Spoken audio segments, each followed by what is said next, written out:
right, and shalom, shalom, shalom. Can everybody hear me?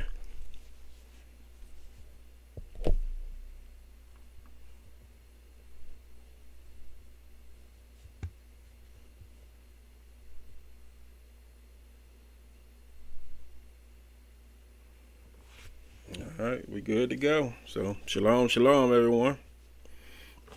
This is Elder Martin with the King James Bible University, and we are back on this lesson with Adam. So, of course, we already know the title of it, Adam, Where Art Thou? So, we definitely appreciate each and every one of you all for joining with us today. And hopefully, we can bring forth some that, will continue to edify the people. So, we basically ain't going to waste a lot of time because, we do got a lot of notes. So, I'm going to kind of, get to a certain point where I know I would have to pull it. So, hopefully y'all have your, everyone has their papers, their pencils, pens, recording devices. And, we're going to go ahead and just get right off into it. What we're going to do, though, I do got a kind of like a little different setup because I did want to have the spiritual dictionary. So hopefully everybody will be able to see that. But it's more so geared toward people with computers and things of that nature. So we're going to go ahead and just jump right into it. So I'm going to go ahead and pull the Bibles and we're going to go ahead and get right off into it. And I know before we get started, I think we ended off at verse 21 dealing with the whales. So let me pull Genesis 1 and then we'll go 22. Yep, so we should be at 22 now. And we'll just continue to march down. All right. So we're gonna go ahead and get started. Like I say, I reread 21 and then we'll jump into 22 and just keep going down. And then, like I said, I do have the spiritual dictionary here when needed for certain stuff, so that y'all can follow along with me. I think on the last one I didn't utilize as much as I needed to, so it can kind of help a lot of people follow along. So we're gonna go ahead and jump off in it, and I'm gonna start at verse 21, and then but we already hit it, but I want to read it and then we'll so you can kind of get an understanding of what's being said. All right, Genesis chapter 1 and verse 21. It say, and God created great whales and every living creature that moveth, which the waters brought forth abundantly after their kind, and every winged fowl after his kind, and God saw that it was good. So now we starting at 22. It's saying God blessed them, saying, be fruitful and multiply, and fill the waters in the seas, and let fowl multiply in the earth. So we're just gonna pull a few of those key words that's within there, so you can kind of get an understanding what he was actually doing. So we'll go straight to bless, and so we can kind of because we probably have some new people here. All right, it's saying God blessed them. So there we go, right here with bless. He giving wisdom, so he gave wisdom to. So we see how bless is actually moving. Let me highlight 21 right quick so we can let me remove that. Yep, and God blessed them, so he gave wisdom to them, who the whales, and every living creature that moveth, which the waters brought forth abundantly. And he said, be fruitful and multiply. We're going to deal with that later, so I'm going to kind of hold back for now as far as dealing with the be fruitful and multiply, and fill the waters in the seas, and let fowl multiply in the earth. So we kind of getting an idea on how he's actually moving within that. So what he's actually saying within this verse is excuse me, what he's actually saying in this, he just more so just showing that these whales, these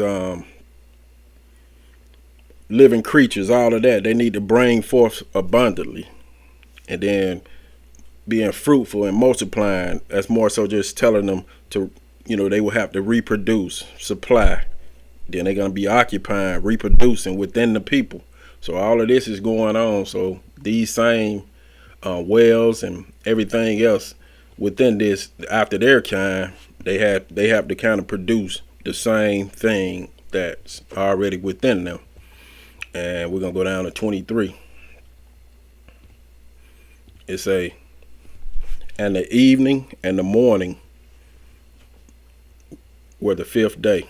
So I know I told y'all earlier, keep those in your mind when you seeing when the days actually ending. Like when you say evening and the morning, what's the first day? Evening and the morning, what's the second day? And so forth. So just continue to, just make a mental note of that, because it's saying a lot within that. All right. So now we're going to go to verse 24. I'm going to try it over here because I'd rather have the whole verse. Let me see something. Yeah. Okay. We're going to do 24 over here, and then we'll kind of go through some stuff. It and God said, let the earth bring forth the living creature after his kind, cattle and creeping thing and beasts of the earth after his kind. So within this, what's going on is a lot of things are being introduced to those, these letting the earth bring forth the living creature out of his kind. So all of these people are gonna have the same manners, the same customs, and some of them gonna have like with the creeping thing, they're gonna have like lurking pleasures. And then it's saying the beasts of the earth after their kind. So I want to look at something right quick to show those that sometimes have the same manners or same customs, how that would look. And then, we'll continue to push forward on that. So let's look at something in Acts right quick.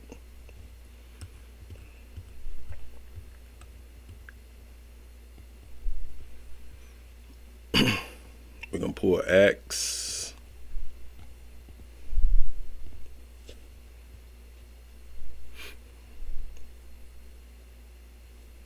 And we'll go to 13.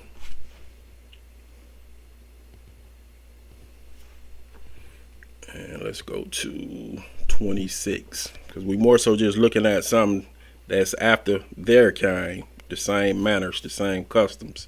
So let's look at a few things so we can kind of identify how that should look. So we're going to it men and brethren, children of the stock of Abraham, and whosoever among you desireth God, to you is the word of this salvation sent. So they're gonna have these certain manners, certain customs, the ones that's of the stock of Abraham.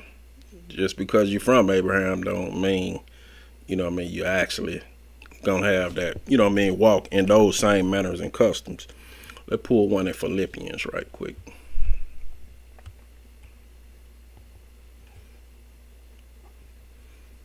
And we're going to pull Philippians. We'll do chapter 3. And then let's pull verse 5.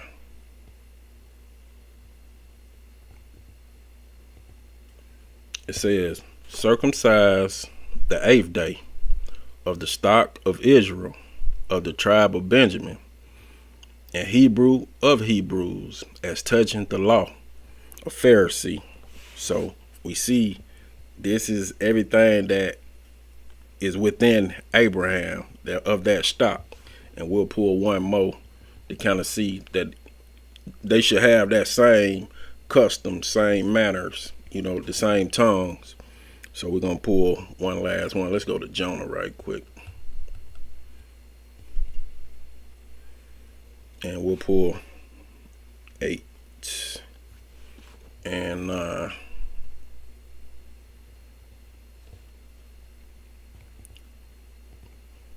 they say, then said they unto him, tell us, we pray thee, for who caused this evil is upon us? What is thine occupation? And whence comest thou? What is thy country? And of what people art thou? And he said unto them, I am a Hebrew, and I fear and I desire the Spirit of God, the God of heaven, which have made the sea and the dry land.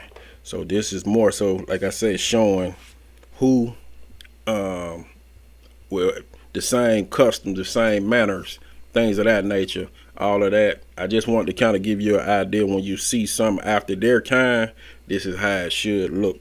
So we're going to go back to Genesis, and we're just going through for a little bit.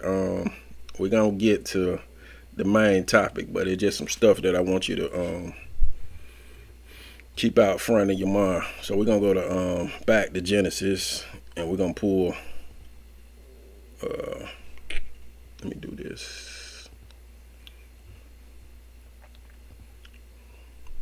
And let's go to 25, y'all.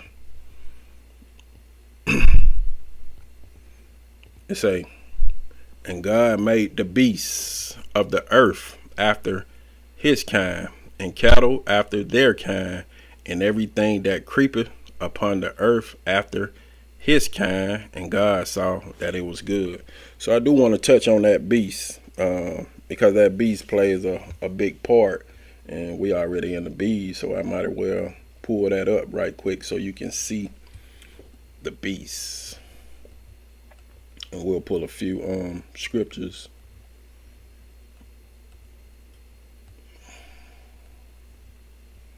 All right. Okay, we got beasts. It's a living creature. You got evil men. You have that Leviathan. You got dragon. You got an adversary. You got an enemy, and you got men. So all of this is what, you would see a beast is, and just when you're thinking of beasts, or you say certain men, right? You'll have certain people that they might have these animal type natures, right? They'd always looking to contend, they always looking to gain control, very aggressive. So these will be people that are gonna have a lot of these beast characteristics. So I want to pull something right quick on that, and then we're gonna keep marching. We're gonna pull Ecclesiastes.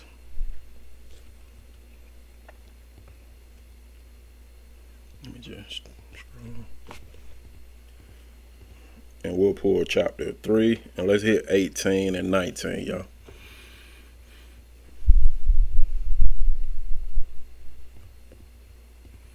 It say, I said in my heart concerning the estate of the sons of men, that God might make known them, and that they might see that they themselves are beasts, right?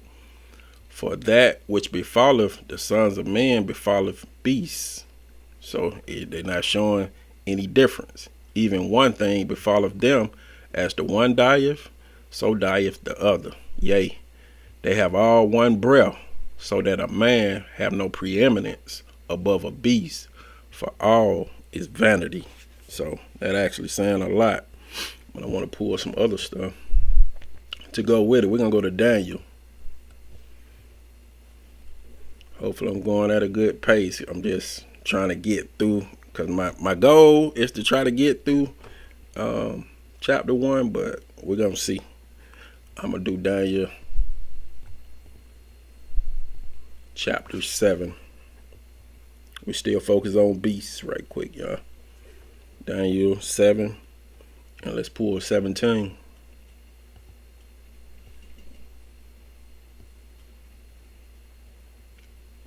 Okay. It say, these great beasts, which are four kings, which shall arise out of the earth. So we kind of getting the idea. These they're gonna have these beasts. They're gonna have a certain nature, as I said, and they'll basically be able to do a number on us. These four beasts, which are 4 kings. So we seeing how the beast is actually moving. I'm gonna pull some in Titus right quick.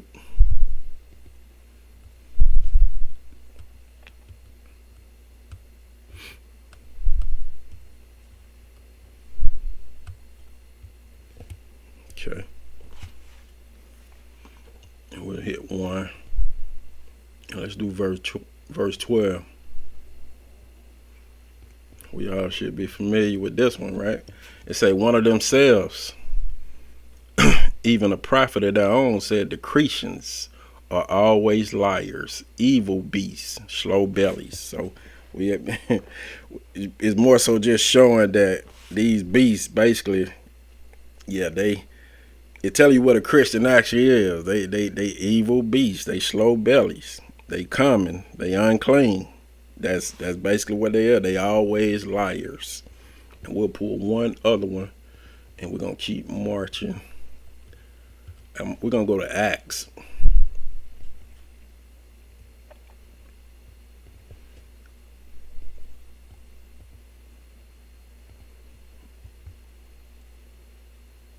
And we'll pull chapter 10.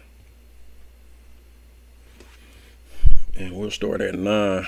And we'll go down to let's go down to 14. It say, on the morrow, as they went on their journey and drew nigh unto the city, Peter went up upon the housetop to pray about the 6th hour. And he became very hungry and would have eaten.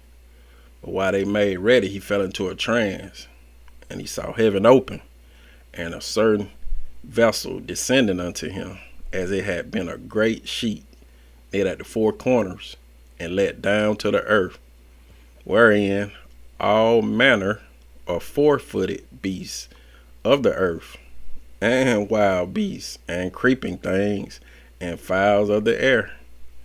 And there came a voice to him, Rise, Peter, kill and eat. But Peter said, Not so, Lord, for I have never eaten anything that is common or unclean.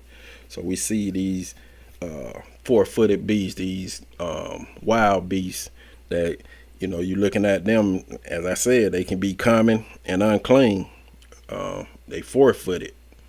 So, they're going to have these certain desires within them. So within this point, coming to, like I said, verse 25, right, we can see that the Most High right here has set everything in place. All of his creation and the way that they should be made is basically set in place. We saw that earlier where he separated the good from the evil, the knowledges above from the knowledges below, showing everything that he created has and it serves a purpose, right? So we want to start to look at some stuff, just some other stuff on the creation before we get into Adam. I want to show because, just what we saying in Genesis, it was still other things that he was doing at the same time when all of this was basically going on. So, and I know, you got a lot of people, well, I'm going to say not just in the YouTube world, but Christian groups and other groups, they normally say God, God hate the sin, loves the sinner, all of that. But you get, even from the beginning, he set a lot of stuff in place. So all of that stuff can be answered, and it can be answered in Precepts. So we're going to pull some stuff to kind of dig off into that because it's still tying to the beginning. So it's a lot of stuff set up in the beginning. So, we always have a choice on the way that we would go. So we're going to pull Isaiah.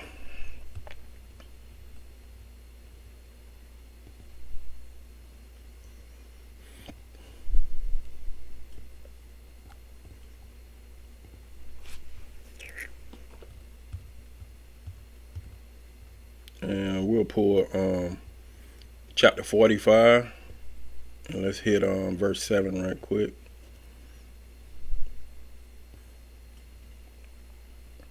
Because all of this still got something to do with the creation. It say, I form the light and create darkness. I make peace and create evil. I, the Spirit of God, do all these things. So this is basically who God is. It ain't none of that he loves to sin. This is what he does. Everything is set a particular way. So he's the true and living God. Like I say, he can't be contained in a building, and he will repay you to your face.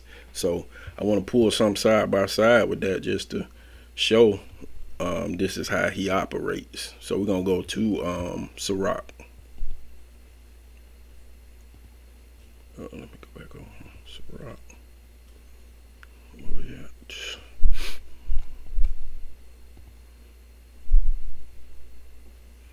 And we'll pull 39.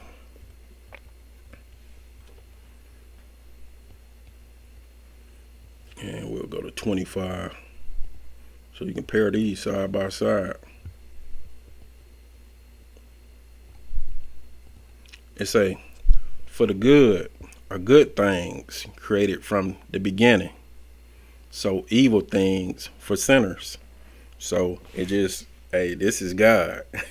This is how he operates, right? So it just letting you know you have a choice. So if you choose to walk a certain way, then you good. But if you walk contrary, then that thing that he created good is bad for you. So I always keep that in mind. We're gonna go back over here. Let me see. I'll try to do it like this. We're gonna pull Isaiah 54.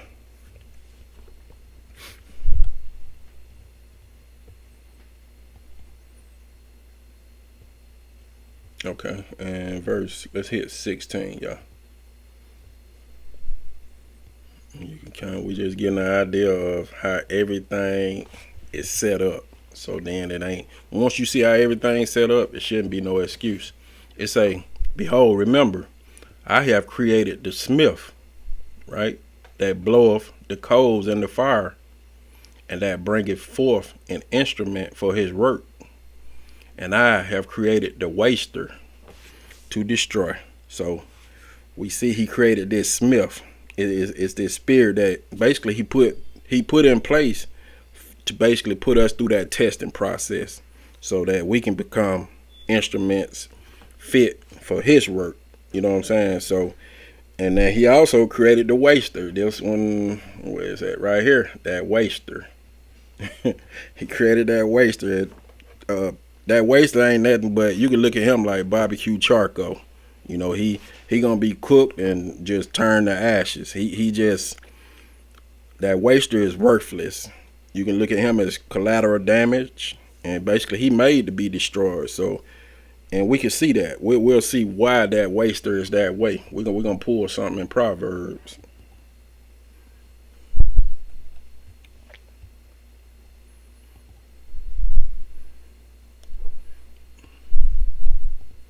Just to kind of let you know how this waster is. When I say he worthless, that's basically how he is. So we'll pull this. Proverbs 18:9. It said, he also that is slothful in his work is brother to him that is a great waster. So we see this waster is, he no different than a slothful person. So he, like I said, he created for a certain purpose, because he's given an opportunity, but nah, he just more so created for a certain purpose, because he's slothful. He's not gonna do anything, and we can see that, even here. We know Elder bring it up. A lot of the deacons, the ones that just sit back and kick back, don't want to put forth the lessons. I mean, if something is required of you, and you just sitting back, feet on the couch while everybody else out there putting it in, then hey, you see what you actually are. You're slothful and you're a waster. So you let the shoe fit. So when we go back to this Isaiah 54:16 though, right? It said, behold, remember, I have created the smith that bloweth the coals in the fire. And I know Elder did a lesson on that, behold, just showing how it's actually function when go back and find exactly where this was actually said before. So I want to pull something on that where he's saying, I have created the smith that bloweth the fires and bringeth forth an instrument for his work. And I have created the waster to be destroyed. So more so showing you some of the things he created was to be refined and serve their purpose. And the others were created for, like I say, barbecue charcoal. So we're going to pull some in Exodus to touch on that. Behold, we'll go to Exodus.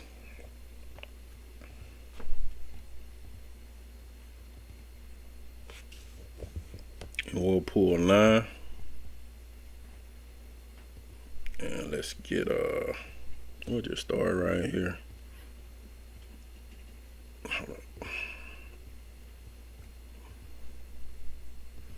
It say, and the Spirit of God said unto, we're going to take it down to 16. The Spirit of God said unto Moses, rise up early in the morning and stand before Pharaoh, stand before the king of Sin, and say unto him, thus said the Spirit of God of the Hebrews, let my people go, that they may serve me. Right? Because he got spirits created for certain purposes. For I will at this time send all my plagues upon thy heart, and upon thy servants, and upon thy people, that thou mayest know that there is none like me in all the earth.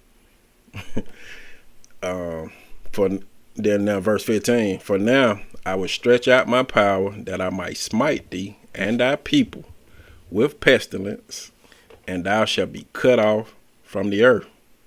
And in very deed, for this cause have I raised thee up, Pharaoh, for to show in thee my power, that my way may be declared throughout all the earth. So you can see he created these certain spirits to do certain works, and you'll have some that rather hold to the side of Pharaoh. And so he gonna show forth his works within that. Those are the ones that's wasters. So you can kind of get an idea of that. We're gonna go to Proverbs.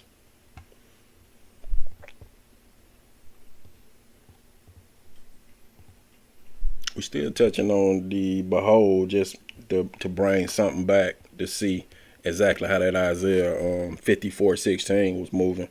So we'll do Proverbs 16:4. It say, the Spirit of God have made all things for himself, yea, even the wicked for the day of evil. So we kind of getting an idea of how the Most High actually operates. Now, I said this earlier when we first started this series. This book of Genesis is more so a lot of instructions. If you've been taking notes, paying attention, going back, studying, it's a lot of notes contained within this. So even everything you really can see in Genesis, you can go throughout the entire book and see those same instructions being given. But you can do that on another time. But I want to pull some based on instructions, and we're going to pull that in Lamentation. We're going to pull Lamentations, and we'll do 3, and let's hit 37, and we'll just go down to 40. It say, who is he that saith, and it cometh to pass when the Lord commanded it not? So these the same ones that say he hates the sin. Out of the mouth of the Most High proceedeth not evil and good. Yeah, it do, because we already saw that. Wherefore do a living man complain, a man for the punishment of his sin? Let us search and try our ways, and turn again to the Spirit of God.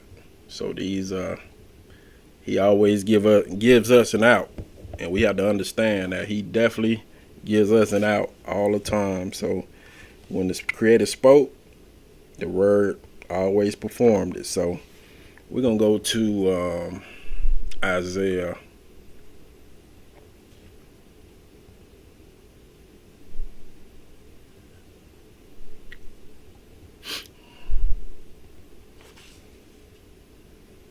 And we're going to pull chapter 7. And we'll pull verse 13. Hey, keep in mind, everything I'm saying still pertains to the beginning. It say, and he said, hear ye now, O house of David, it is a small thing for you to weary men, but will ye weary my God also? Therefore, the Creator himself shall give you a sign. Remember, a virgin shall conceive and bear a son, a servant, and shall call his way Emmanuel, meaning God is with us. But butter and honey shall he eat, that he may know to refuse the evil and choose the good. So this actually saying a whole lot. This is an example. We can look at, a lot of folks will more so just focus on Yahushua, but even if you wanted to do that, we can go over the matter of fact the verse 22.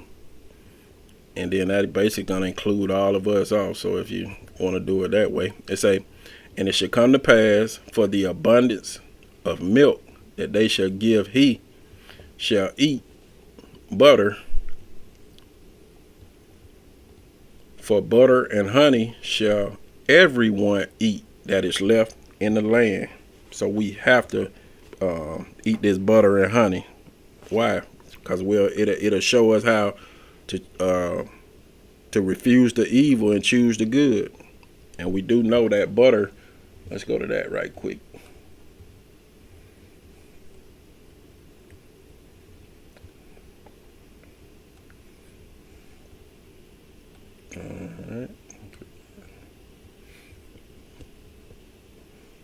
All right, that butter.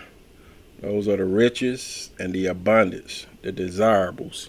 So that's that butter. Sorry about that. So it's that spiritual understanding, which has this abundance and riches in it.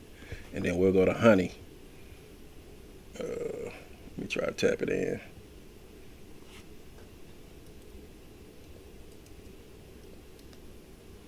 All right, honey. Okay, so that's that sweetness, that nourishment, that sweet, rich food.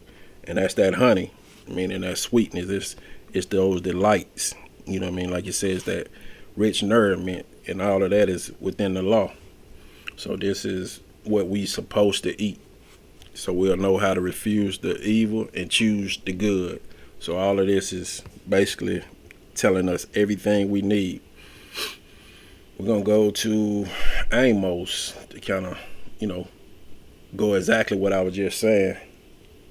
And y'all just bear with me. We'll get to Adam. I know a lot of people kind of waiting on Adam, but we need these instructions because they're going to help us out later on while we on our journey. So we'll go to Amos 5 and let's pull, you see it right here. I did want to pull that out. It say Amos 5:15. It say, hate the evil and love the good. Let me highlight. And love the good and establish doctrines and teachings in the gate.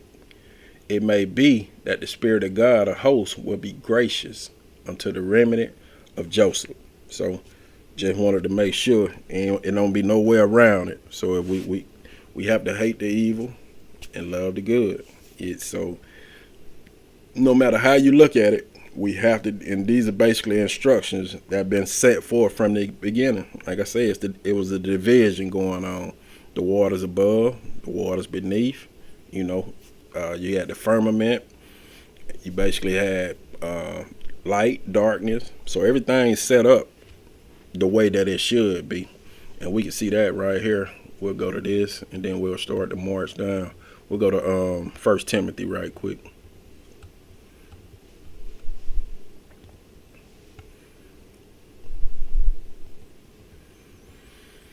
First Timothy, then we'll do 4. And we'll pull 4. It say, for every creature of God is good, and nothing to be refused, if it be received with thanksgiving. So everything is good.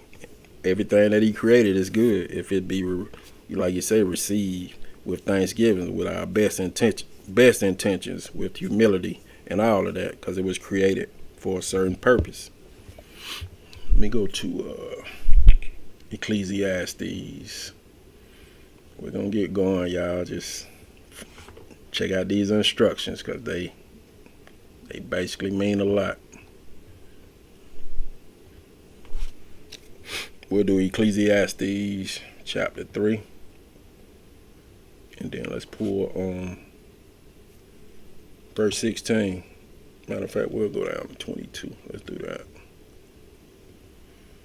It say, and moreover, I saw under the sun the place of doctrines and teaching, that wickedness was there, and the place of righteousness, that iniquity was there.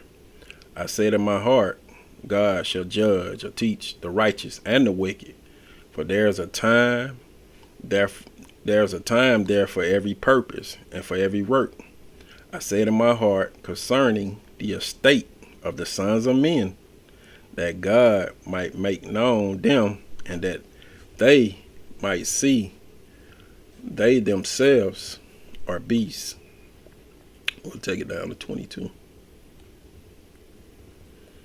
For that which befalleth the sons of men befalleth beasts, even one thing befalleth them.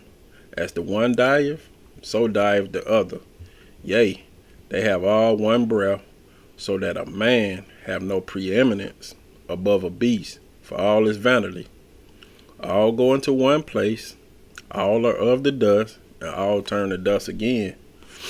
Who knoweth the spirit of man that goeth upward, and the spirit of the beast that goeth downward to the earth? Wherefore, I perceive that there is nothing better than that a man should rejoice in his own works, for that is his portion. For who shall bring him to see what shall be after him? So we can see that men that hold to the ways of this world, they basically no different than the beasts, or men that that actually just exist in it. Whether they do good or bad, we only get one shot at this. So we have to remember that. And I'm going to pull one other one, and we'll keep marching on down. So I'm going to go to Sirach right quick.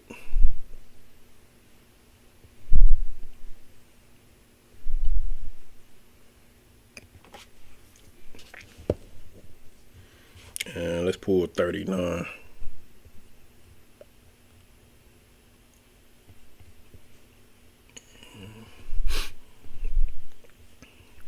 We'll start at 19.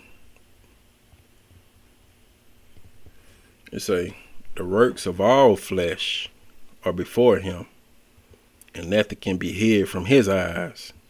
He seeth from everlasting to everlasting, and there is nothing wonderful before him. A man need not to say, what is this? Wherefore is that? For he hath made all things for their uses. His blessings cover the dry land as a river, and water it as a flood. As he have turned the waters into saltness, so shall the heathen inherit his wrath. You're going to take it to 25, y'all. As his ways are plain unto the holy, so are they stumbling blocks unto the wicked. For the good are good things created from the beginning, so evil things for sinners. So it's more so just showing that division, and that's what I was giving you. Everything was kind of being shown how everything was set up from the beginning. This is the division within the creation. So all of these verses that, like I said, I was given just shows the importance of Jehovah division. All of that was basically what's contained within his creation. Like I said earlier, from light from darkness, the waters above from the waters below. This actually gives shows his divine plan that basically been put in place, these structures. So he has these structures, and these structures are basically important for simplifying really our understanding, of the ways of Jehovah. And that's how it's set up. But I do want to take y'all back before we jump off in Adam. If we remember, from Genesis 1 through 10, we saw that basically all people had been created.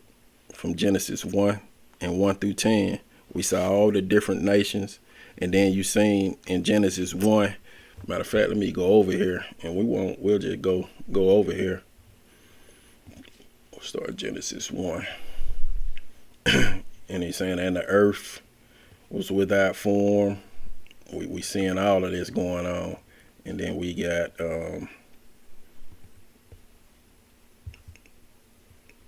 what you call the dry land, earth. And then we see even 11 and 12 where other people were being introduced. So everything, everything had already, all humans had been created at that point, and others was being introduced within that realm, because this was basically on a whole nother side of the world, just put it that way. But we still must not forget what I had brought out earlier about that farmer. So if we forgot about that parable, I do want to bring that out right quick, and then that's kind of going to explain a lot of stuff before we jump off into Adam. So if we remember about the farmer that owned millions of acres of land, but now he decided to build a garden in this certain place on his land. So he only grabs 1 acre out of millions and millions of acres he already has. And he's basically using this 1 acre of land to make this one special garden. And this garden should bring forth good fruits. This is basically how the Most High had it set up, to get his people. And so now we're going to go ahead and jump off into it to see how Adam is actually going. So we're going to start Genesis 1. And we'll pull 26, and then we'll hit 27. All right. It say, and God said, let us make man in our image, after our likeness, and let them have dominion over the fish of the sea, and over the fowl of the air, and over the cattle, and over all the earth, and over every creeping thing that creepeth upon the earth. So this is actually saying a lot. And so matter of fact, I want to touch on something right quick. It ain't gonna take too long. That let us. Hold on, let me tell you. Yeah, let us. And a lot of people should know, but I just wanted to pull a verse to show let us. We'll go to Sirach.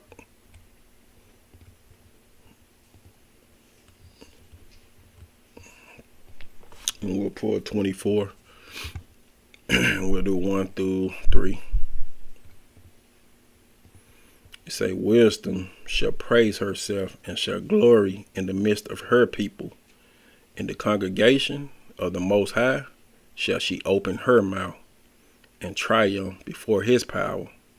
I came out of the mouth of the Most High and covered the earth as a cloud. So that's wisdom.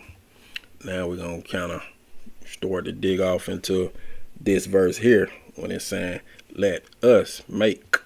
So we'll just kind of tear this down and we can start to move. Make. Let's pull that up right quick.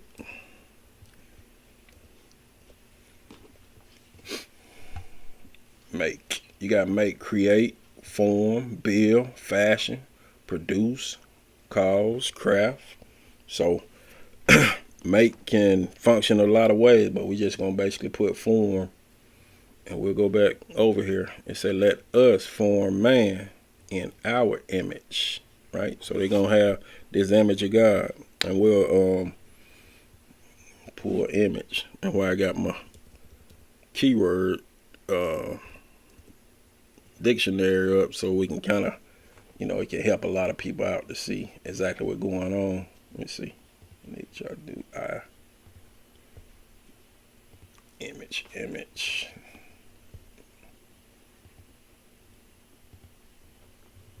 Alright, image. Visible. It's the resemblance, an appearance, statue, form, manifestation. So, gonna make man in our image. And this resemblance, this appearance, this statue, this form, manifestation. So, we see how this moving. After our likeness. And we'll pull likeness. And then we'll start to kind of dig off into it. Likeness. All right, so you're gonna have that image, that resemblance. It's gonna basically mirror God, because that's what he's doing. He's Adam need to reflect the same characteristic that God has. So now we're making let us make man in our image. So he had to make them and form Adam into a particular way, like I say, to represent Jehovah qualities. And so you have to build someone up and call, this how you cause them to be established. And that's what he did with Adam, right? So, and he gave them dominion over the fish of the sea, and over the fowl of the air, and over the cattle, and over all the earth, and over every creeping thing that creepeth upon the earth. So when we look at that dominion, a lot of folks, like I say, I think I spoke on it before, where, a lot of people think that's dominance, but that ain't exactly what he's saying here. It's more so, like I said, it's a leadership thing, but we'll look at it in the keyword right quick. Dominion.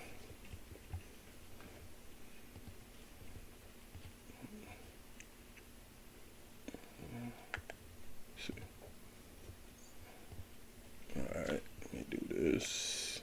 Still trying to get it figured out, y'all. Y'all bear with me. Dominion.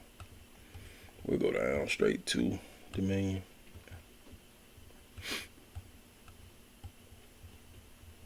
Alright, dominion. Govern, authority.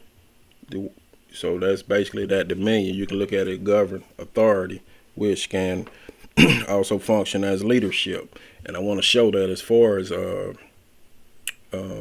dominion. We're going to pull something. We're going to go to Luke.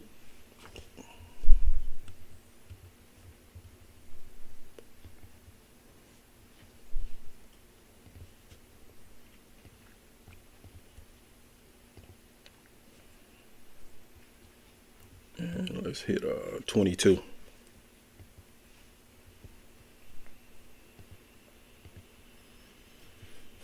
All right, we'll do 24 through 27. It's and there was also a strife among them, which of them should be accounted the greatest. And he said unto them, the kings of the Gentiles exercise lordship over them, and they that exercise authority upon them are called benefactors. But ye shall not be so. But he that is greatest among you, let him be as the younger, and he that is chief, as doeth the serve. For whether is greater, he that sitteth at meat, or he that serveth? It's not he that sitteth at meat, but I am among you he that serveth. So it's showing that leadership is one that someone that's gonna actually be a servant, because they're gonna be the strongest. So they'll always have that leadership position. So we'll go down to verse 27. Let me go back to Genesis. And where we at? Okay. It so God created man in his own image. In the image of God created he him. Male and female created he them. So we seeing exactly how everything is actually moving. He created we'll go back to this right quick. He said, let us make man that's mankind. I do want to pull something on that right quick because I did have a point I want to show pertaining to that man. Sorry. Let me see. See.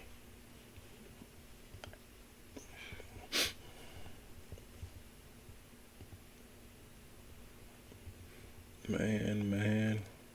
All right. Man, you got mortal Adam, son of man, creature, flesh, person, brother. So this is man. Like you say, it's mankind. It's Adam, which is actually both. So when you see man in scripture, right, I always remember this. A lot of times it's speaking both male and female, unless it's clarifying something, right? Like it's being specific to a particular male in the verse. I want to show you something right quick that pertains to Adam. We're going to go to Matthew.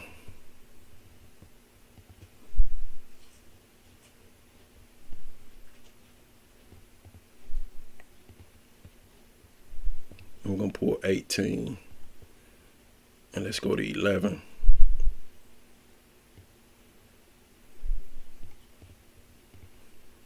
It say, for the Son of Man is come to save that which was lost. And that's actually saying a whole lot.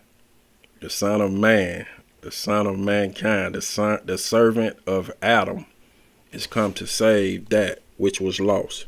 So this is actually just letting you know. So when you get a lot of people that are saying, God loves everybody, is the verse is clear right here. He is the servant of mankind, the servant of Adam, is come to save that which was lost. And that's why you even have Matthew 15:24, where he telling you who he came for. So he don't change, and this is actually clear.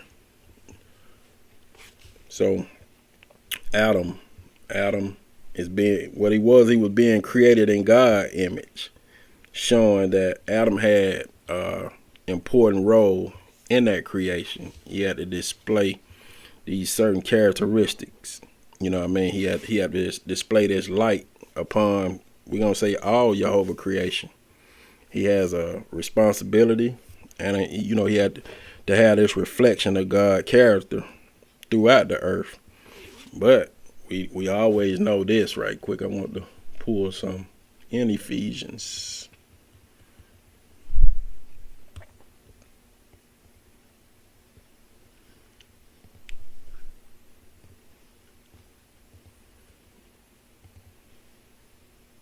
I'll pull fire.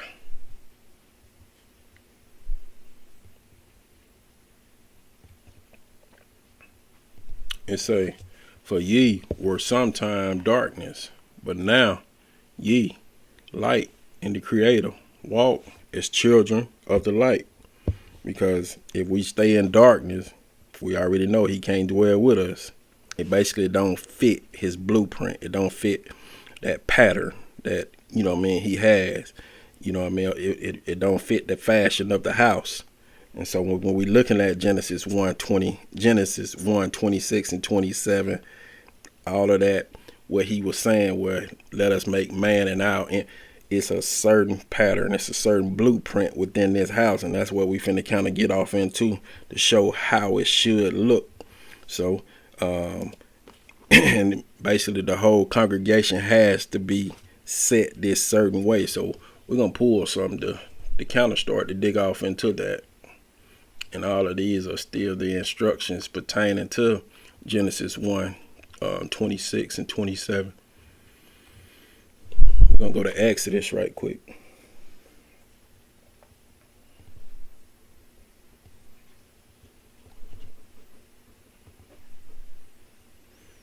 And we're going to pull 25. I'm going to hit 2 and 3 first. It say, speak unto the children of Israel that they bring me an offering of every man that giveth it willingly with his heart. Ye shall take my offering, and this is the offering which ye shall take of them: gold, men, and silver women and brass children, right? Now we're gonna go to 8 and 9. It say, and let them make me a sanctuary, right? Because he got to dwell, that I may dwell among them, according to all that I showed thee, after the pattern of the tabernacle, and the pattern of all the instruments thereof, even so shall ye make it. Now we're gonna go down to verse 40.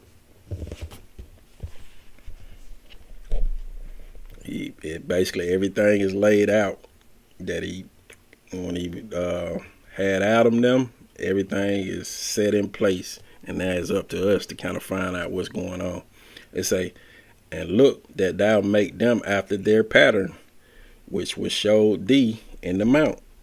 So he showed Moses this pattern, and this pattern we all, it don't matter who it is, we all have to hold to this pattern.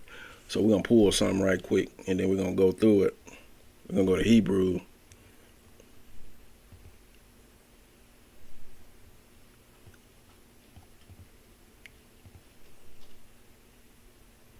We're gonna pull 8, and then we're gonna do 5.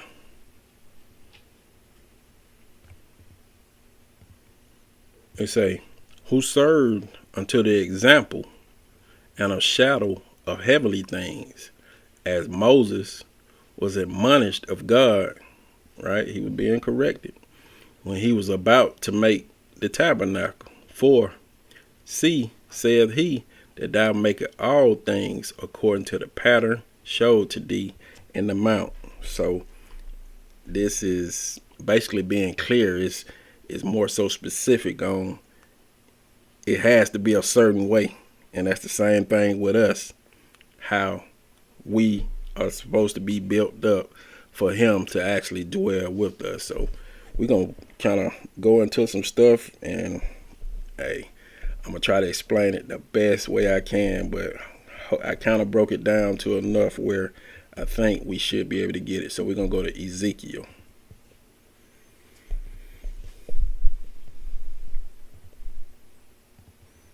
We're going to go to 43.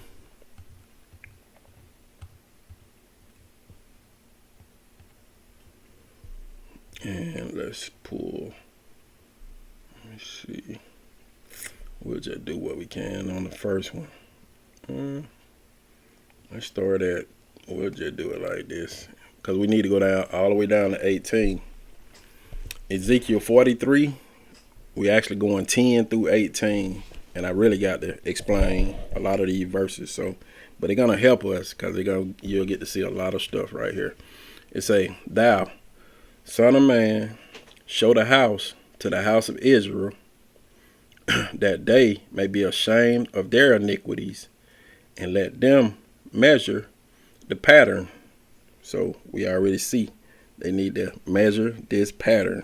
So when you see, matter of fact, I can go over here. Let's look at measure right quick. Yeah.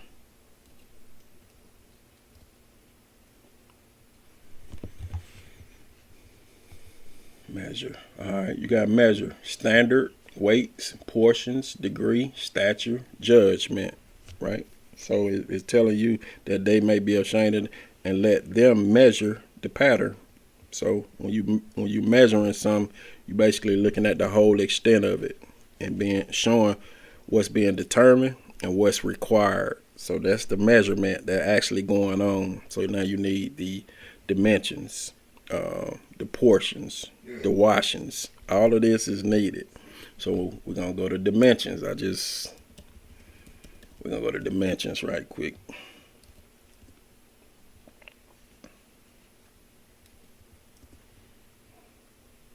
Hold on. I might didn't do that one. Let me see. Yeah, I probably didn't do that. That was more so just some.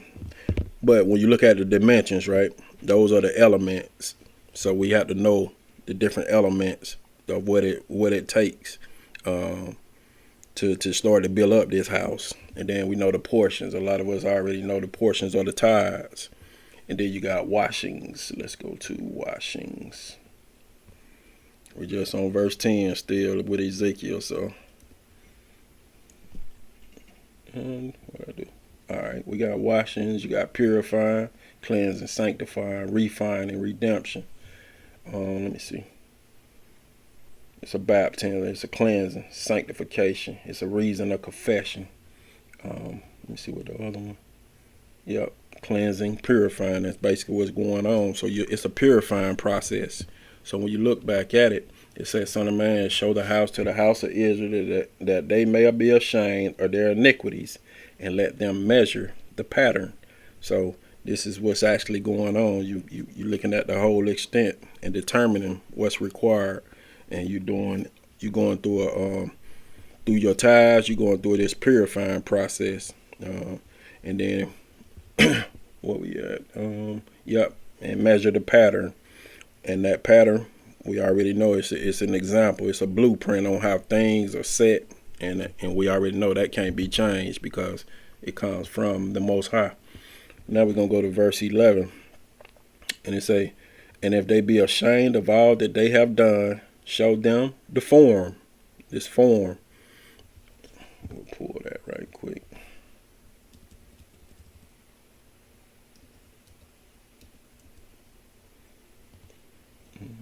Let me see. I'm trying to go straight to F. Alright. Let me just do this. Okay. Alright. You form, you got your likeness, your pattern, your manifestation, wisdom, similitude, appearance, shape, stature, figure, your mold, your fashion. So that's that form. It's going to be that appearance. It's going to be your fashion. It's going to be that statue.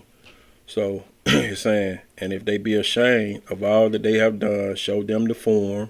So they need to be able to look at their appearance, their fashion, their statue of the house, and the fashion thereof, and the goings out thereof, and the comings in thereof, and all the forms thereof, and all the ordinances. We know the ordinances are your commandments, your laws, and your statutes. All of this has to be done when you building up this house thereof, and all the forms thereof, and all the laws thereof. We're going to keep going. Stop at 12. It say, "And write it in their sight, that they may keep the whole form thereof, and all the ordinances thereof, and do them." All right, now we're going to go to verse 12. It say, "This is the law of the house upon the top of the mountain. The whole limit thereof round about shall be most holy, separated." Remember, this is the law of the house. So this house, this is how this government gonna be governed. We have to come in line with the government. So this house has to be set a particular way for Jehovah to dwell there. And that's why everything is actually so detailed right now. And now we're going to go to, we're going to pull some stuff to kind of dig a little bit off into how this house actually need to be built. We're going to go to Ezekiel 42, because all of this playing a part in making out, where God said, "Let us make man in our image." All of this is set this way. So we're going to go to Ezekiel 42 right quick.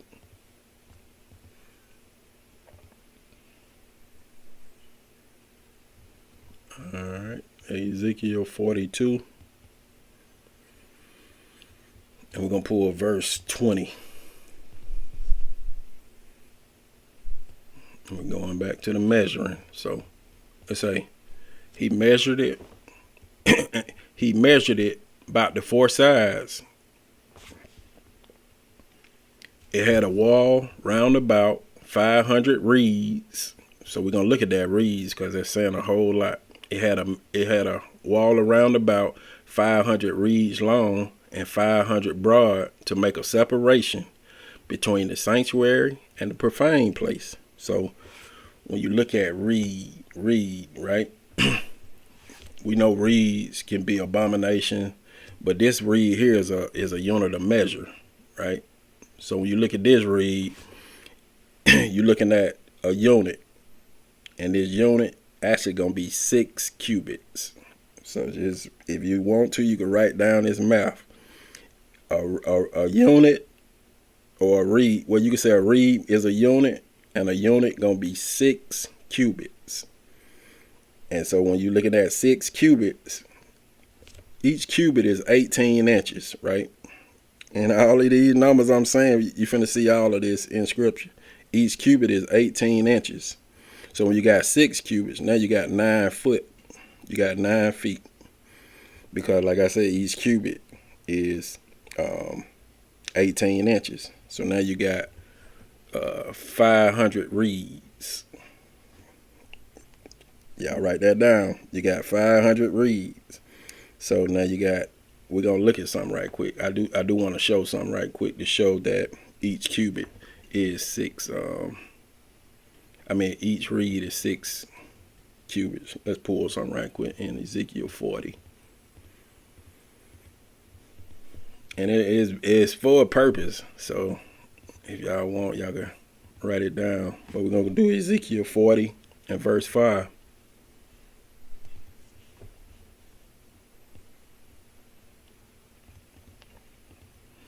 It said, and behold, remember, a wall on the outside of the house round about, and in the man's hand a measuring reed, right, of 6 cubits. So it's showing you that a reed is a unit of measure that's 6 cubits long by the cubit and hand breadth. So he measured the breadth of the building 1 reed, and the height 1 reed. So now we kind of got that. So when we look back over here, we'll go back to 42.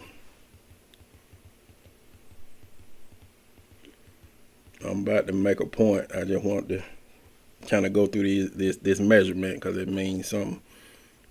42 and 20. All right, he measured it about the 4 sides. It had a wall round about 500 reeds. So now we got 500 reeds. So and then we know, like I say, for 6 cubits, that's 9 feet. So now we're going to say 9 feet times 500. And that's going to give you 4,500. So when you look at the 4,500 feet, those are actually going to be chosen vessels, right? So when you do 500 reeds times 9 feet equals 4,500 feet, or it's going to be chosen vessels. We're going to see that right quick. Let's go to Ezekiel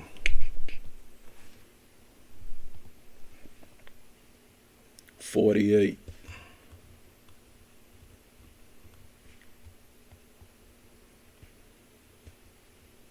And we'll start at 16.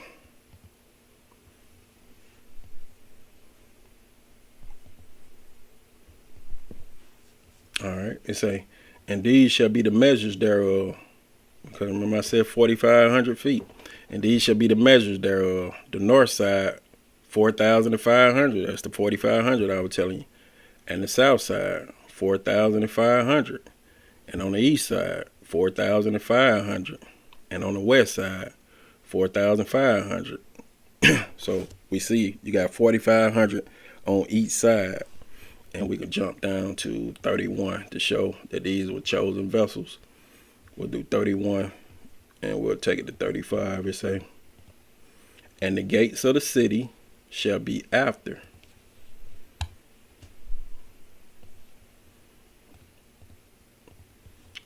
With the ways of the tribes of Israel, 3 gates northward, 1 gate of Reuben, 1 gate of Judah, 1 gate of Levi. And at the east side, 4,500 and 3 gates, and 1 gate of Joseph, 1 gate of Benjamin, 1 gate of Dan. And at the south side, 4,500 measures and 3 gates, 1 gate of Simeon, 1 gate of Issachar, 1 gate of Zebulun. And at the west side, 4,500 with their 3 gates, 1 gate of Gad, 1 gate of Asher, 1 gate of Naphtali. It was round about 18,000 measures, and the ways of the city from that day shall be the Spirit of God is there. So that's more so just telling you about this, like I said, this pattern on how these houses have to be built up. So I know it was a lot, but if y'all go back to it, write down the numbers. Hopefully I explained it good enough that y'all can catch it. But hey, man, the Most High, he just particular on how he want things. So I just have to try to do what I can to explain it the best I can. So we're going to go to Psalms.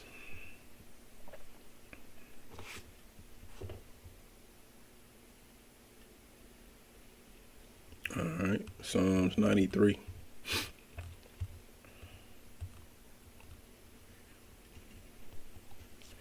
And let's pull verse 5. It's basically showing how this house should look. It say, thy testimonies are very sure. Holiness becometh thy house, O Spirit of God, forever. So, meaning his house has to be separated. And so you basically got the pattern on how everything should look. And we're going to pull some other stuff. We're going to go to Joel.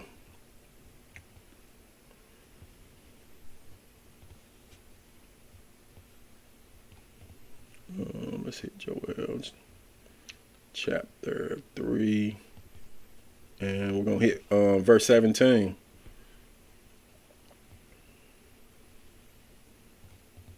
It say, so shall ye know that I am the Spirit of God, your God, dwelling in Zion, my holy mountain, separated.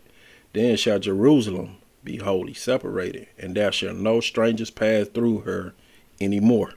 So it's showing when all the people are in line, are in alignment with him, then this is he able to dwell amongst his people.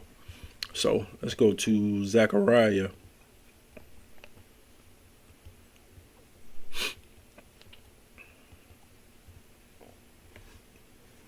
And we'll pull 14.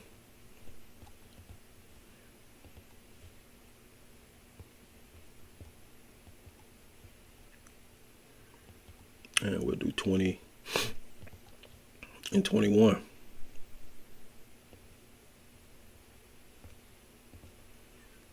It say, in that day shall there be upon the bells of the horses holiness unto the Spirit of God, and the pots in the Spirit of God's house shall be like the bowls before the altar.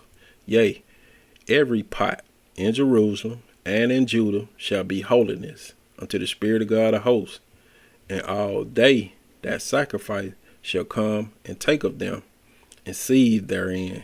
And in that day there shall be no more the Canaanite in the house of the Spirit of God of hosts. So we'll be removing all of that. Now we'll become, we're being separated. Now we get to be the children of the light. And that's basically how we supposed to look. And we can see that in Revelation.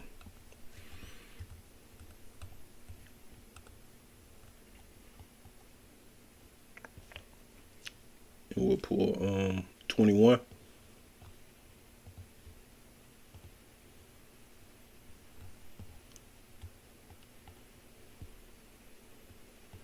And let's hit 27.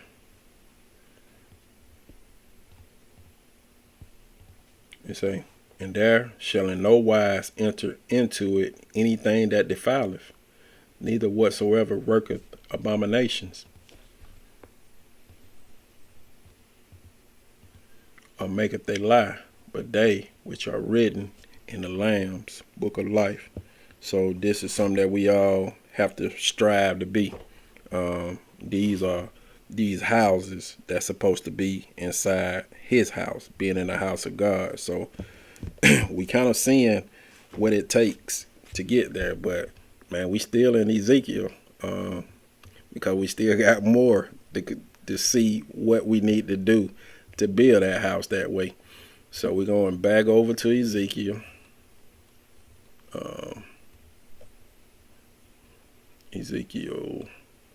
So we're going to go back to 43, because we're supposed to be going down to 18.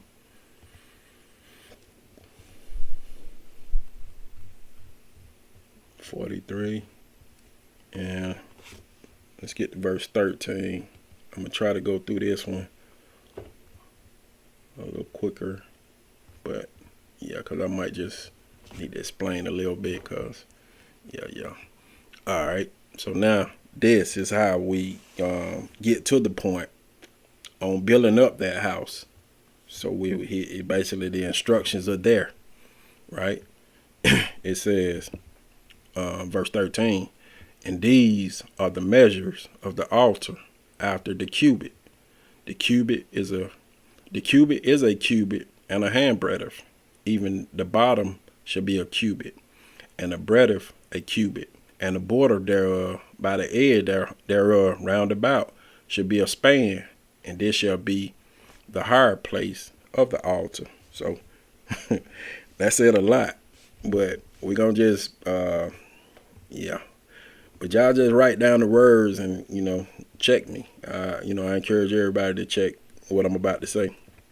So it's saying these are the measures, meaning the measures, as I said earlier, it's the entire extent of what's determined, those dimensions, them portions, them washings. So it's telling you that of the altar, and we know that altar is that offering table, that place of slaughter, to kill and establish covenants. We need that there. And that cubit, after the cubits, like I said, that cubit is that measuring of a man, is basically to judge the extent of your labor. So you get within that cubit, those are measurement. It's kind of telling you to judge the extent of your labor. And then that handbreadth, right? And that's the power from the measures of your heart or your desires. So you basically, he able to measure, the desires of your heart, if you truly putting forth that work or not, right?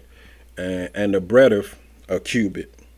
And the border, which that border is a boundary, it's that territory. You can look at that border also as that plumb line, right? And there roundabout should be a span, and we know that span is that time of life, or that when we reach that certain duration or that certain limit where we've reached, and that's that span, and there shall be the higher place of the altar. And that higher place is more so just showing it's your exalted state or your mindset. Did it change? All of that. All of this is being measured. So now we're going to go to verse 14. It say, and from the bottom, let me just highlight. It say, and from the bottom, let me just go on. Okay. And from the bottom upon the ground, even to the lower settle, shall be 2 cubits, and the breadth 1 cubit. And from the lesser settle, even to the greater settle, shall be 4 cubits, and the breadth 1 cubit. We got to go through these measurements, y'all. Once we get through these measurements, I think we can start the flow. It say, and from the bottom, we're going to go back, and from the, let me go back over. And from the bottom upon the ground, even to the, where we at? Okay, the lower settle. That's that lower settle. So that's that's in a certain position, and it's basically established by the seat or the throne of Jehovah. That's that lower settle. And then we know it shall be 2 cubits, right? And that 2 cubits is showing the differences in measures, showing that separation and purification of the entire extent. And then we know the breadth. I think we already went through that. Yeah, that shows the measurement of the heart. You know what I mean? Is you actually do you have your heart in it? And then from the lesser settle, even to the greater settle. And that greater settle is just someone that's basically doing very important work to the throne of Jehovah. He basically putting forth that work. Shall be 4 cubits. 4 cubits, right? We know 4 is completion. So when you got 4 cubits, it's just showing a complete measure of a man's heart through his enlightenment. So that's the 4 cubits. Now we're going to go down to verse 15 and turn that a different color. All right. So it says, so the altar shall be 4 cubits, and from the altar and upward shall be 4 horns. So, because we already ran the other ones, the 4 horns. And like I said, we know 4 is complete. So we look at 4 horns, that's the complete measures of a man's heart through his enlightenment by his power and his strength. So those are the 4 horns. So just go back. Everything that you need is basically over here in this keyword dictionary. It's going to tell you a lot, but I'm just more so just showing you how everything moving. So those the 4 horns. Now we're going to go to verse 16. It say, and the altar shall be 12 cubits. And the altar shall be 12 cubits long, 12 broad, square, and the 4 squares thereof. I know there's a whole lot, but we need to kind of know this language because it's here for us to learn. So you got 12 cubits. 12, that's the divine. It's a divine governance that measures a man. That's the 12 cubits. And then you got 12 broad. That's divine governance of the church, or you could say the body. Then we got the square. The square is the fairness, the integrity, righteousness, perfection. It's basically this order that we have to go through. And of course, I think we did 4 squares. Well, if not, we'll do it again. 4 squares. That's complete and unwavering measures of a man's heart in fairness, in integrity, righteousness, perfections, order, and uniform.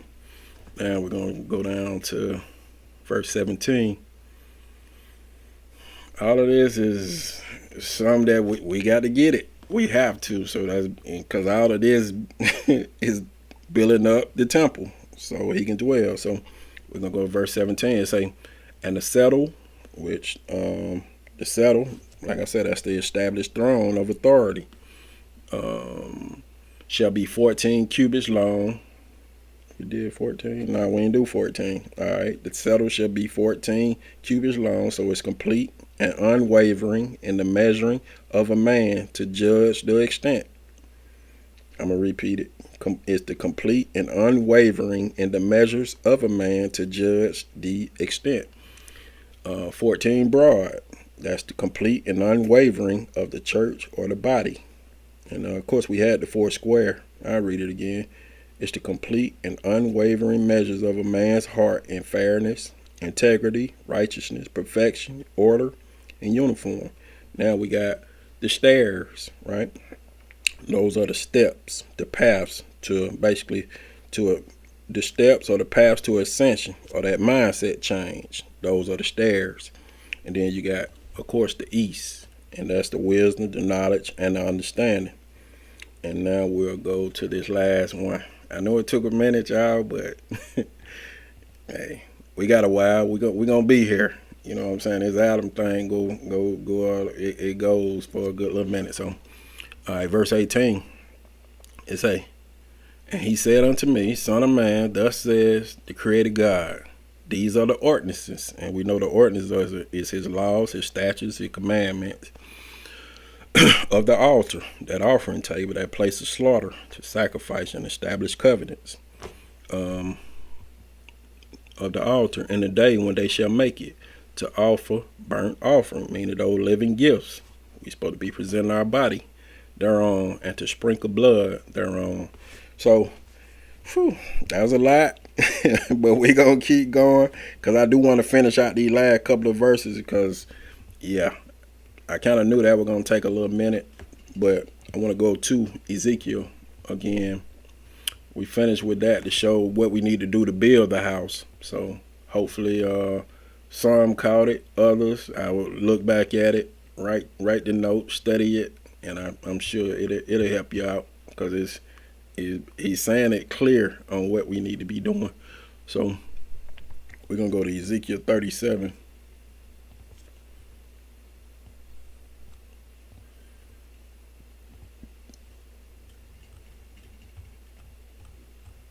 Ezekiel 37, and then we'll pull 26 and 27. It's saying, moreover, I will make a covenant of peace with them, It shall be an everlasting covenant with them, and I will place them and multiply them, and will set my sanctuary in the midst of them forevermore. My tabernacle also shall be with them. Yea, I will be their God, and they shall be my people. And the heathen shall know that I, the Spirit of God, do sanctify Israel, when my sanctuary shall be in the midst of them forevermore. So that's that covenant of peace once we able to get the patterns of our houses in line with him. And like I say, Jehovah will dwell with us. So we're going to pull some in 2 Corinthians. So we getting close to winding it down. And we should be able to move a little bit better on the next one. But I did want to go through those notes to make sure that we wrote them down at least. Well, the ones that I guess you could say serious about trying to understand what the Most High say. So 2 Corinthians 6. And we'll pull 14 through 16.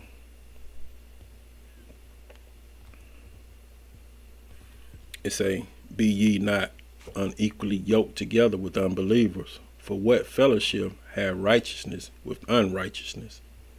And what communion have light with darkness? And what concord have Christ with Belial? Or what part have he that believeth with an infidel?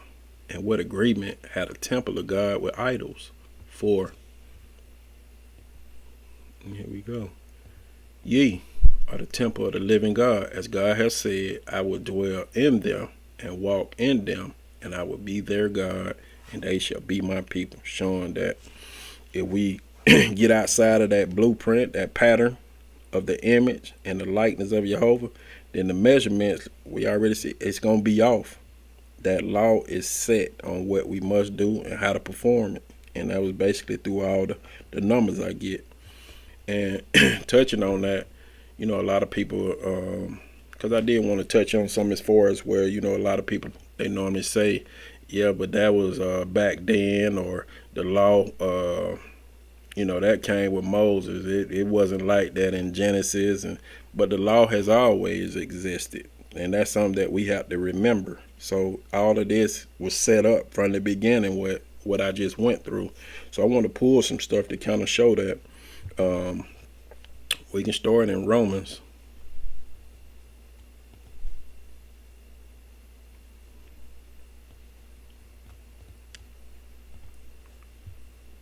We'll pull 7. And then let's do 22. Matter of fact, I'm going to pair another one with it. We'll go to Proverbs 6.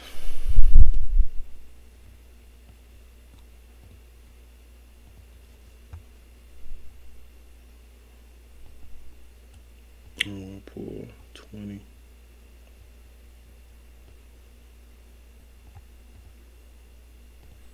All right. So we'll start at Romans 7, 22 through 25. It say, for I delight in the law of God after the inward man. Right? So we see that. But I see another law in my member, warring against the law of my mind, and bringing me into captivity to the law of sin, which is in my members. Right? So that spiritual man is fighting against that flesh. And it said, oh, wretched man that I am, who shall deliver me from the body of death? I thank God through the through salvation of the anointed one, our creator. So then, with the mind, I myself serve the law of God, the spiritual one. But with the flesh, the law of sin, something that we have to be told what to do. So we definitely don't want that law of sin. And then we'll hit Proverbs 6, 20 through 23 and say, my son, keep thy father's commandment and forsake not the law. There we go right here. Of thy mother. Bind them continually upon thy heart, which that's where it's supposed to be, and tie them about thy neck. When thou goest, it shall lead thee. When thou sleepest, it shall keep thee. And when thou awakest, it shall talk with thee. For the commandment is a lamp, and the law is light. And reproofs of instructions or the way of life. So we kind of see this, showing that that law has always existed. And how do we know that? We can just go right back to Genesis. And we'll pull it right here. It say, and God said, let there be light. And there was light. Boom. The law is being established there. And God saw the light, that it was good. And God divided the light from the darkness. And God called the light day, and the darkness he called night. And the evening and the morning were the first day. Sorry about that. So this is when that law came to the earth. But it's always been there. And right then it was established, like I said, to govern those who was basically, verse 2, the ones that was without form and void. So this law brings light to darkness. And so we can see some also in Genesis. Hold on. What? Let's see. We'll go to Genesis. Let me try it over here. Genesis.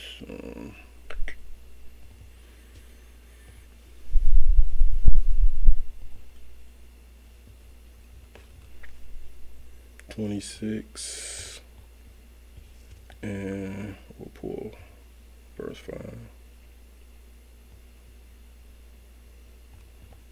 And then we'll hit Sirach.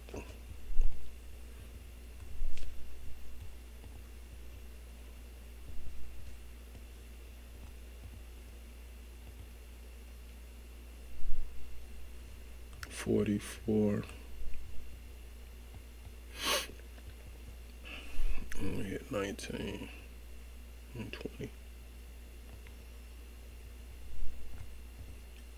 All right. Genesis 26 and 5.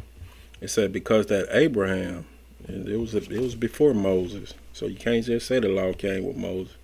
Because that Abraham obeyed my voice and kept my charge, my commandment, my statute, and my laws, showing that the law has always been there. And we can go over here to Sirach. 44, 19, 20. It said, Abraham was a great father of many people, in glory where there's none like unto him, who kept the law of the Most High and was in covenant with him. He established the covenant in his flesh, and when he was proved, he was found faithful. So Abraham kept the law, and this was before Moses. So the law has always existed, and we saw that in Genesis 1, 3 through 5.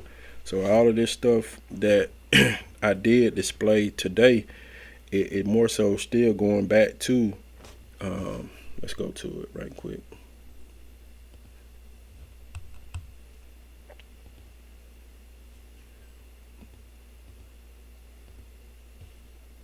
All right, right here, 26 and 27. Everything I display is still touching back to this. It's saying God said.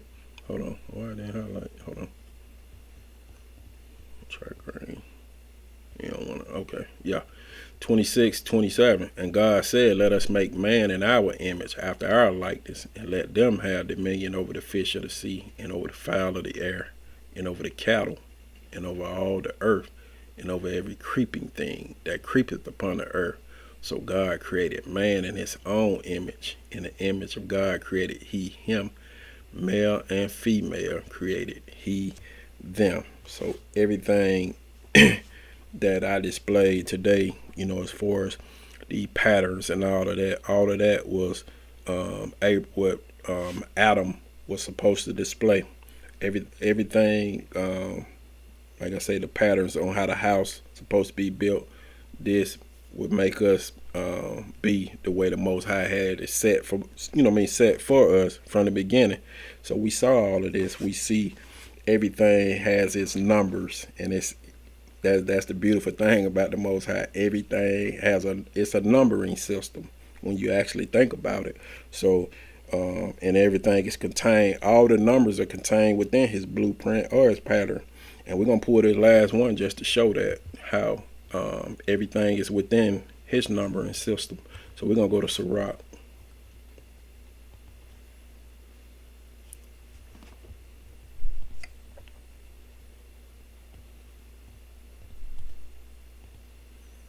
and we'll pull 38.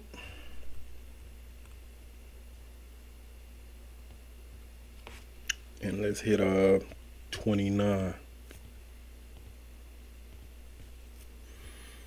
29. Alright.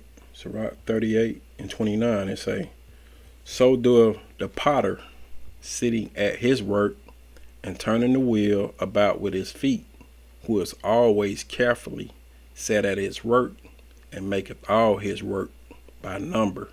And that's how he operate. So hopefully, a lot of y'all was able to follow along. And we should be able to move a little bit more, but I did want to explain a lot of stuff that pertains to Adam, everything that's contained within how the Most High wants us to be, because like I said, these are instructions on how we need to operate. So I definitely appreciate each and every one of y'all for coming out today, and we'll jump back on it soon. Of course we have to make sure we deal with the round table and things of that nature, but anytime I get an opportunity, then I'm willing to kind of share this with you. So I appreciate each and every one of y'all for coming out, and until next time, I'll say shalom.